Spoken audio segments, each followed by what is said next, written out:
الله الرحمن الرحيم. السلام عليكم ورحمة الله وبركاته.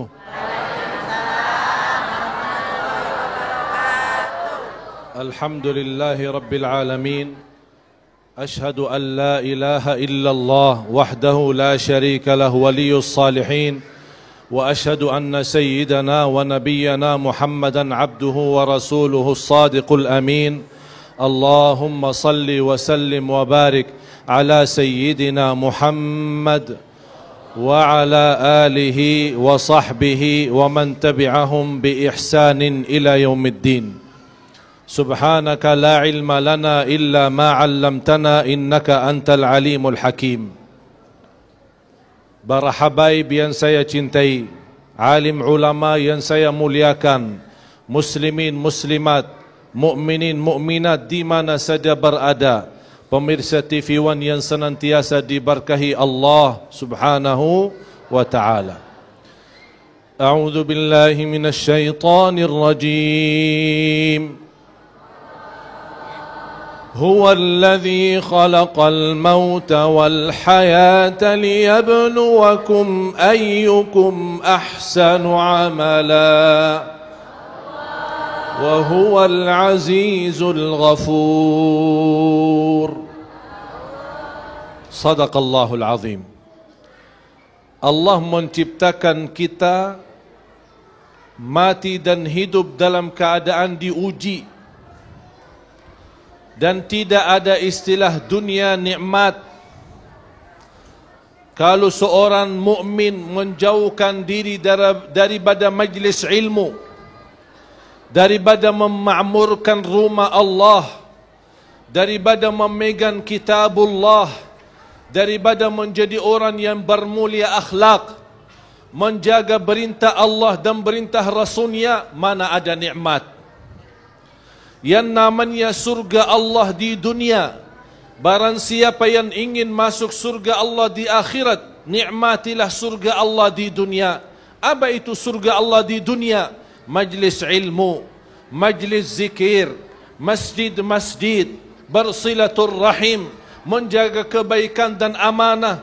Baru kita bisa menikmati kehidupan kita. Tidak ada dunia tanpa ujian.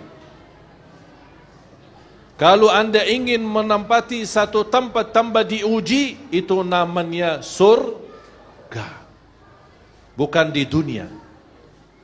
Bahkan tanda semakin tinggi iman seorang, ingat akan semakin tinggi ujiannya.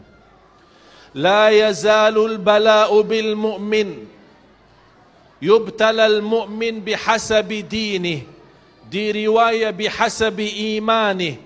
فإن كان في دينه صلابة شد عليه وإن كان في دينه رخاوة خفف عنه.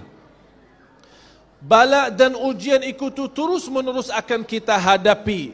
Semakin kuat iman kita, semakin tinggi ujian kita. Itu tanda iman. Salah satu bukti semakin tinggi iman kita akan menjadi berat ujian kita. Setinggi-tinggi iman adalah iman Nabi Muhammad sallallahu alaihi wasallam. Dan seberat-berat ujian adalah ujian yang dihadapi oleh Nabi Muhammad. Berarti kalau kita diuji, sudah diuji duluan yang tercinta oleh Allah, yang tersayang oleh Allah, yang termulia di sisi Allah, Nabi Muhammad sallallahu alaihi wasallam. Apalagi kita. Dan sebab ada ujian, pasti di belakangnya berlaku dosa maksiat. Alhamdulillah masih menjadi sebatas ujian, bukan menjadi semacam azab atau hukuman.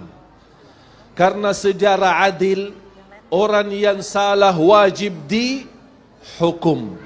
Tapi karena Allah masih sayang kepada umat Nabi Muhammad, Allah menguji tapi tambah dihukum, supaya lewat ujian umat Islam bisa segera sadar, taubat, dan kembali berbaiki diri di hadapan Allah Subhanahu wa taala.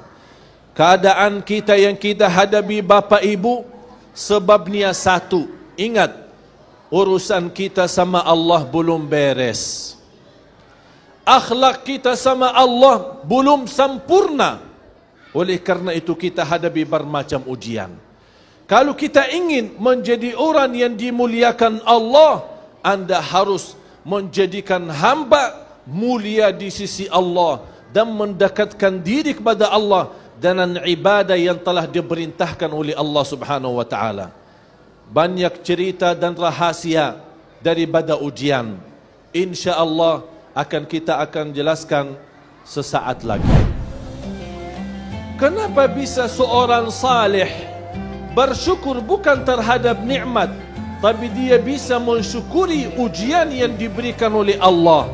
Sebabnya apa? Karena 3 hal. Yang pertama, karena dia melihat ujian ini belum separah ujian orang lain. Yang kedua, karena dia lihat inti daripada ujian itu Allah menghapus dosa kita yang begitu banyak. Yang ketiga, Allah naikkan darajat kita kalau kita diuji dan menghadapi ujian dengan sabar.